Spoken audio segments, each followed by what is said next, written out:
So ఇదే Oppo find X9 దీని unboxing అలాగే ఇనిషియల్ ఇంప్రెషన్ ఎలా ఉందో ఈ వీడియోలో చూద్దాం. సో బాక్స్ అయితే మనకి ఈ విధంగా ఉంది. ఇక్కడ బ్రాండ్ మెన్షన్ చేస్తున్నారు ఓపో ఫైండ్ X9 ఓపో ఏ ఫోన్ అని చెప్పి. ఇక్కడ హెజల్ బ్లేడ్ పార్ట్నర్షిప్, ఇక్కడ హెజల్ బ్లేడ్ లోగో. బాక్స్ అయితే అన్బాక్సింగ్ చేద్దాం. మేక్ యువర్ మూమెంట్ అని ఇక్కడ మెన్షన్ చేస్తుంది. నెక్స్ట్ వచ్చి మనకి డివైస్ ఉంది. డివైస్ పక్కన పెడదాం. ఇక్కడైతే మనకి వాళ్ళు అప్కమింగ్ ఏం లాంచ్ చేస్తున్నాయో ఇక్కడ మెన్షన్ చేస్తున్నారు. ఓపో వాచ్ సిరీస్, అట్లాగే Oppo pad series, Oppo X series అని చెప్పి ఇక్కడ మెన్షన్ చేస్తున్నారు. మనకి ఛార్జర్ ఇచ్చారు బాక్స్లో. ఇది 80 వాట్స్ సూపర్ హుక్ ఛార్జర్.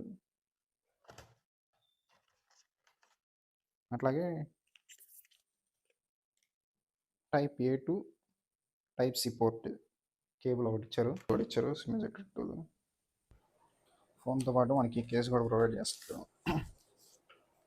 అట్లాగే క్విక్ స్టార్ట్ గైడ్, మనకి సిలికాన్ కేస్ అయితే ప్రొవైడ్ చేశారు. క్వాలిటీ అయితే బాగుంది. ఇక్కడ బ్రాండ్ కూడా మెన్షన్ చేస్తున్నారు చూడండి, ఓప్పో అని. ఇప్పుడు మన మొబైల్ ఫోన్ అయితే ఎలా ఉందో చూద్దాం.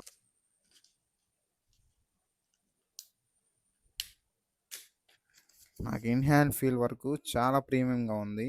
చుట్టూ అల్యూమినియం ఫ్రేమ్తో చాలా ప్రీమియంగా అయితే అనిపించింది. మనకి టాప్ సైడ్లో వచ్చి ఎయిర్ బ్లాస్టర్ ఇచ్చారు. అట్లాగే సైడ్ మనకి ప్లస్కి OnePlusలో ప్లస్కి ఎలా ఉందో అలాగే దీనికి కూడా ప్రొవైడ్ చేశారు. అలాగే మనం బాటమ్ సైడ్లో చూసుకుంటే ఇక్కడ స్పీకర్ గ్రిల్, అలాగే టైప్ సి పోర్ట్ 3.2 పోర్ట్తో వస్తుంది. మైక్స్ కూడా ఇక్కడ ప్రొవైడ్ చేశారు.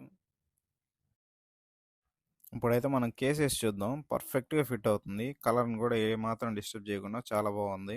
మొబైల్ వచ్చేసరికి మనకి మీడియాటెక్ డైమెన్సిటీ 9500 ప్రాసెసర్తో వస్తుంది. ఇదే ఫస్ట్ మొబైల్ ఆ ప్రాసెసర్తో రావడం. ఫ్లాగ్షిప్ ప్రాసెసర్ మీడియాటెక్ నుంచి. కెమెరాస్ వచ్చేసరికి ట్రిపుల్ కెమెరా సెటప్తో వస్తుంది. మెయిన్ సెన్సార్ వచ్చి సోనీది, మిగతా 2 సామ్సంగ్ వాళ్ళది JN5 సెన్సార్స్. ఫ్రంట్ కెమెరా వచ్చి మనకి 32 మెగాపిక్సెల్తో వస్తుంది. అట్లాగే డిస్ప్లే మనం చూసుకున్నట్టయితే 6.59 ఇంచ్ ఉంటుంది.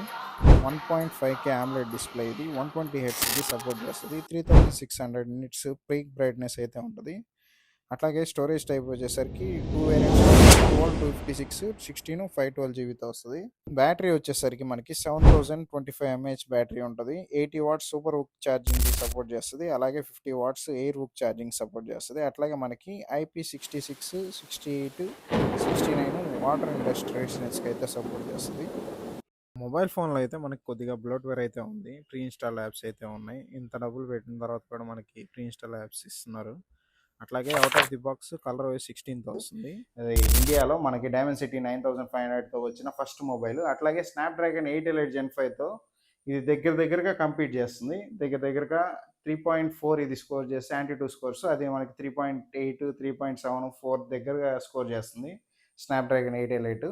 ఇది కూడా దగ్గరగా మంచిగా పర్ఫామ్ చేస్తుంది. జనరేషన్తో పోల్చుకుంటే అప్ టు సిపియూలో 30%, అట్లాగే జీపీయూలో 20%, అట్లాగే ఎన్పియూలో 115% ఇంప్రూవ్మెంట్ చేసాం అన్నట్టు ఓప్పో వాళ్ళు అయితే చెప్పారు. సో మా ఛానల్ అయితే సబ్స్క్రైబ్ చేసి పెట్టుకోండి. దీనికి రిలేటెడ్ కెమెరా రివ్యూ అలాగే గేమింగ్ టెస్ట్, డైమెన్సిటీ 9500 ప్రాసెసర్ ఎలా పర్ఫామ్ చేస్తుందో మనం గేమింగ్ టెస్ట్లో అయితే చూద్దాం. ఇది దగ్గరగా 3.7, 3.6 ఆ రేంజ్లో Antutu స్కోర్ అయితే స్కోర్ చేసింది. X8కి X9కి కంపారిజన్ కూడా మన వీడియోస్ అనేవి ఈ ఛానల్లో పోస్ట్ అవుతూ ఉంటాయి. ఖచ్చితంగా సబ్స్క్రైబ్ చేసి పెట్టుకోండి.